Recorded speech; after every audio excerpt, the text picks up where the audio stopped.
आजकल हम अक्सर सुनते हैं फुटबॉल प्लेयर को एसीएल टीयर हो गया, कबड्डी प्लेयर ने एसीएल सर्जरी करवाया, क्रिकेटर इस सीजन से ही बाहर हो गया। लेकिन सवाल ये है कि आखिर स्पोर्ट्स पर्सन्स में एसीएल इंजरी इतनी कॉमन क्यों है? क्या ये सिर्फ बैड लक है? क्या जिम की कमी है? क्या कुछ स्पोर्ट्स में एसीएल टीयर का रिस्क बहुत ज़्यादा होता है? नमस्कार दोस्तों, मैं doctor Nagendra Prasad, sports injury and arthroscopic surgeon. आज इस वीडियो में हम आसान भाषा में समझेंगे कि एथलीट्स और स्पोर्ट्स पर्सन में एसीएल इंजरी इतनी ज़्यादा क्यों होती है, किन स्पोर्ट्स में रिस्क ज़्यादा होता है और इससे बचाव कैसे किया जा सकता है।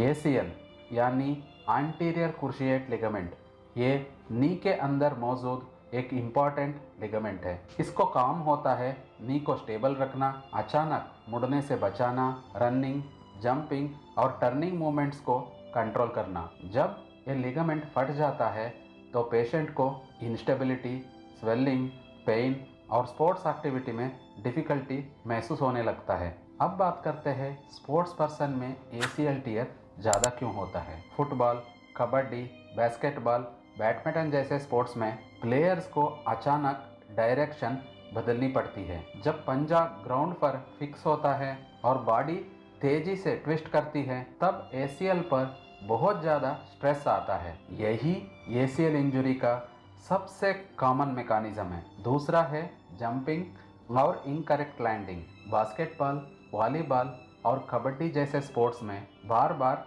जंपिंग होती है। अगर लैंडिंग सही तरीके से नहीं हुआ तो पूरा प्रेशर नी लिगामेंट पर आ सकता है। मेनली जब नी अंदर की तरफ मुड़ जाती है, तब एसीएल टीयर का रिस्क बढ़ जाता है। तीसरा है हाई स्पीड कॉन्टैक्ट इंजरीज। कई स्पोर्ट्स कॉन्टैक्ट बेस होते हैं। कबड्डी में टैकल, फुटबॉल कोलिशन या क्रिकेट फील्डिंग के दौरान डायरेक्ट फोर्स लगने से भी एसीएल इंजरी हो सकती है। चौथा है मसल वीकनेस और इम्बैलेंस। अगर थाई मसल्स एस्पेशली क्वाड्रिसेप्स और हैमस्ट्रिंग प्रॉपरली स्ट्रॉन्ग नहीं है तो नी स्टेबिलिटी कम हो जाती है। वीक मसल्स लिगामेंट पर एक्स्ट्रा लोड डालते हैं। पांचवा है ओवर ट्रेनिंग और थकान। जब एथलीट बहुत ज़्यादा ट्रेनिंग करता है और बॉडी प्रॉपर रिकवर नहीं करती, तब मसल्स टायर्ड हो जाते हैं। थकान की वजह से बॉडी कंट्रोल कम हो जाता है और इंजरी का रिस्क बढ़ जाता है। एसीएल इंजरी सबसे ज़्यादा फुटबॉल,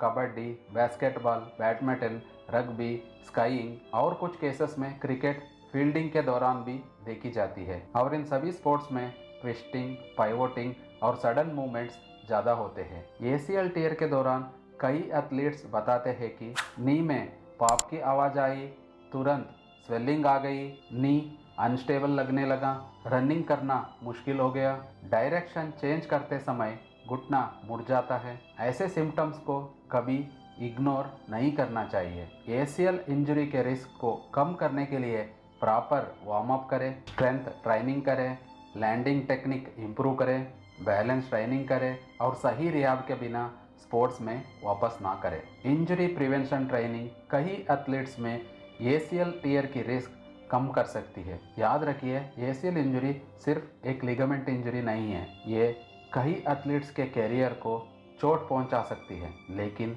टाइमली डायग्नोसिस, ट्रीटमेंट और प्रॉपर रिहैब से खिलाड़ी सेफली कम बैक कर सकते हैं। अगर ये वीडियो आपको यूजफुल लगा तो लाइक, शेयर और सब्सक्राइब करें। आप भी एसीएल इंजरी से परेशान है तो नीचे दिया हुआ नंबर पर अपना एमआरआई व्हाट्सएप करके फ्री एक्सपर्ट ओपिनियन ले सकते हैं। धन्यवाद।